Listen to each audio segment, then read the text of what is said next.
হালি শহরে ফের আক্রান্ত বিজেপি কর্মী। আক্রান্তের উল্টো দিকে ব্যক্তির নাম তৃণমূল কংগ্রেসের হাতে আক্রান্ত হালি শহরে বিজেপি কর্মী। হালি শহরে পৌরসভার 7 নম্বর ওয়ার্ডে মনসাতলায় আক্রান্ত বিজেপি কর্মী কার্তিক কর আশঙ্কাজনক অবস্থায় কল্যাণী জেএনএম হসপিটালে চিকিৎসাধীন। শুক্রবার রাতে ঘটনাটি ঘটে। বিস্তারিত কি বলছেন ওই এলাকার বিজেপি নেতৃত্ব, শুনে নিন আপনারা। সারা বাংলা প্রত্যেকটা সরকারি হাসপাতালে না ডি গ্রুপ আছে, না সি গ্রুপ আছে, না সুপার আছে, না কোনো আছে, সব হসপিটাল রোগী কল্যাণ সমিতির নামে ওষুধ বিক্রি হয়। ওষুধই আসে দু নম্বরই বলতেও 2 নম্বরকে অপমান হয়। 10 নম্বর ওষুধ আসে, সেই ওষুধটা বিক্রি হয়, মার্কেটে চলে আসে, গজ বিক্রি হয়, তুলো বিক্রি হয়ে যায়, ওষুধ বিক্রি হয়ে যায়, কিচ্ছু নেই। ওনলি একটা চিরকুট, সেটাও আপনাকে দিতে হবে। সেখানে রেফার হয়। আর রেফার কোথায় হয়? যেখানে যাবে এমন হসপিটাল যেখানে ডাক্তারকেই খুন করে দেওয়া। যাকে দিয়ে বমি পরিষ্কার করানো হয়েছে তিনি কাতর স্বরে আবেদন করছি, ডাক্তার আপনারা তো ভগবান, আপনারা এই কাজ করাচ্ছেন আমাকে, যদি সুইপার নেই। আমি এটা মনে করি কি এর মধ্যে ডক্টর আর কাউকে বলে কোনো লাভ নেই। সিস্টেম ফেলিওর হয়ে গেছে। মমতা ব্যানার্জি স্বাস্থ্যমন্ত্রী, তার সিস্টেম ফেল হয়ে যায়। মমতা ব্যানার্জি স্বাস্থ্যমন্ত্রী, তার হসপিটালের মধ্যে একজন মহিলা চিকিৎসক খুন হয়ে যাচ্ছে, রেপ হচ্ছে। আর মমতা ব্যানার্জি যারা রেপিস্ট আছে তাদেরকে বাঁচাবার জন্য ওখানে বিনীত গোয়েলকে পাঠিয়ে সমস্ত তথ্য লোটপাট করাচ্ছে। তো যেখানে সিস্টেম ফেলিওর হয়ে যাবে ওখানে ডাক্তারও সেরকমই আছে। যে ডাক্তারগুলো ওই কথাটা বলছে তারা কি করবে? তারা তো ওখানে যে সুইপার আছে, ডি গ্রুপে কর্মচারী আছে, যাদের ওটা কাজ আছে, সে নেই তো। এখন তো সিভিক ভলেন্টিয়ারের যুগ চলে আসে। সরকার চালাচ্ছে সিভিক ভলেন্টিয়ার, সিভিক মুখ্যমন্ত্রী, সিভিক মন্ত্রী, সিভিক ভলেন্টিয়ার। এক্সাম্পল দিচ্ছেন যে সুপার বা ওই সাফাই কর্মী নেই, সেই জন্য করতে ট্রেনে বাসে হলে পরে কি করতেন? ট্রেনে বাসে হলে পরে বমি করলে কি করতেন? এক্সাম্পলের ব্যাপার নয়, এটাই ফ্যাক্ট।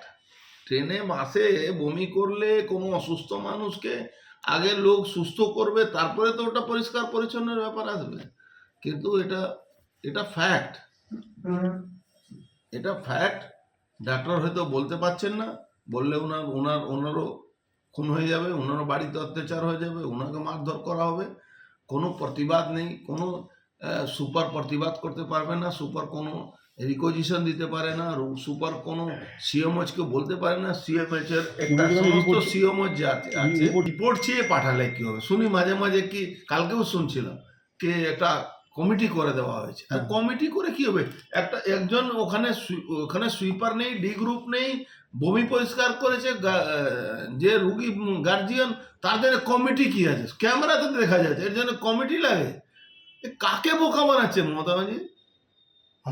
বাংলার মানুষকে মমতা ব্যানার্জি নিজের গোলাম ভেবে নিয়েছে। কমিটি করে কি ধামাচাপা দেওয়ার চেষ্টা? আরে কমিটি করার মানেই তো ধামাচাপা। এটা তো মমতা ব্যানার্জি নিজেও বলেছে। আপনি যান, আপনার চ্যানেলেই দেখবেন কি উনি একটা সময় বলেছিলেন কি কমিটি করা মানে ধামাচাপা দেওয়া। এখন উনি নিজেই সব জায়গায় কমিটি করে। এটা প্রত্যেকটা রাজনৈতিক দল যারা বাংলায় বিরোধী দল আছে, তারা সবাইকে এটা করতে হয়। আজকে বাংলার পরিস্থিতি উনি জেনে গেলেন, এটাও বড় কথা। কেন আমরা এই পরিস্থিতি সম্মুখ হচ্ছি প্রত্যেক দিন। কোনো আন্দোলন করতে পারবো না, আন্দোলন করতে গেলে থানা লাঠি খেতে হয়, আন্দোলন করতে গেলে আমাকে হাইকোর্টে যেতে হয়। তো এটা উনার জন্যেও এটা হয়েছে। এটা আমার মনে হয়েছে খুব আমাদের ভাগ্য ভালো কি উনার মতন লোকদের এটা জানা দরকার যে ভারতবর্ষের সংবিধান, ভারতবর্ষের ন্যায় ব্যবস্থা পশ্চিমবাংলা নেই। এখানকার ন্যায় ব্যবস্থা বাংলাদেশ মতন চলছে। এটা বাংলার মানুষ হিসাবে আমি মনে করি এটা আমাদের বড় উপলব্ধি কি উনার মতন লোককেও জানতে হচ্ছে। এই অভিজ্ঞতা নিয়ে উনি যাচ্ছেন এখান থেকে, কি উনাকেও পারমিশন করাতে হচ্ছে হাইকোর্ট। উনি তো রাজ্যের বাইরে সভা করেছেন, সেখানে কি অনুমতি নিতে হতো হাইকোর্ট বা অনুমতি নিতে হয় না, পুলিশের অনুমতি নিয়ম অনুযায়ী নিতে হয়। এখানে পুলিশ তো সংবিধান মেনে চলে না। এখানকার পুলিশ মমতা ব্যানার্জি অনুপ্রেরণা দেখছেন না, হাইকোর্টের ফুটবল দ্বারস্থ খেলছে, হয়েছে। তৃণমূলের ঝান্ডা লাগিয়ে ফুটবল খেলছে, তৃণমূল ঝান্ডা লাগিয়ে মঞ্চে বসে শেয়ার করছে। এখানকার পুলিশ তো পশ্চিমবাংলা ভারতবর্ষের মধ্যে নেই, এরা তো বাংলাদেশের মধ্যে চলে গেছে। সভা করতে গেলে সভা করতে গেলে হাইকোর্টে অনুমতি নিতে হয়, কিন্তু কেন কল সেন্টার চালাতে গেলে অনুমতি নিতে হয় না। এখানে কল সেন্টার চালাবেন, ববি হাকিমের কল সেন্টার চলছে, অভিষেক ব্যানার্জি কল সেন্টার সুমিত চালায়, তারপরে আপনাদের অনেকগুলো মিডিয়ার একটা নাম করা মিডিয়ার যে বড় কর্তা দিনরাত মমতা ব্যানার্জির সঙ্গে ঘুরে বেড়ান, তার কল সেন্টার চলছে। মানে কাকে বলছেন, কোন জায়গায় বলছেন? কল সেন্টারে রমরমা ব্যাপার হয়ে গেছে। সমস্ত মুসলিম অপরাধীরা আজকে কল সেন্টারের মধ্যে ঢুকে গেছে। তারা তাদের নেতৃত্ব, পুলিশের নেতৃত্বে তারা চলছে।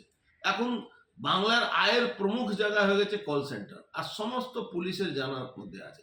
এখন একটা নাটক আমি দেখলাম, 86টা সিম কার্ড ধরেছি, সবটাই জামতাড়া থেকে আছে। আরে দাদা, কোন জামতাড়া খুঁজে বেড়াচ্ছে? আপনার বাড়ির পাশে যিনি বয়ান দিচ্ছেন তার বাড়ির পাশে জামতাড়া আছে। কাকে বুঝাচ্ছেন? বাংলার মানুষ অত বোকা হয়ে গেছে কি জামতাড়া গল্প শুনতে হচ্ছে?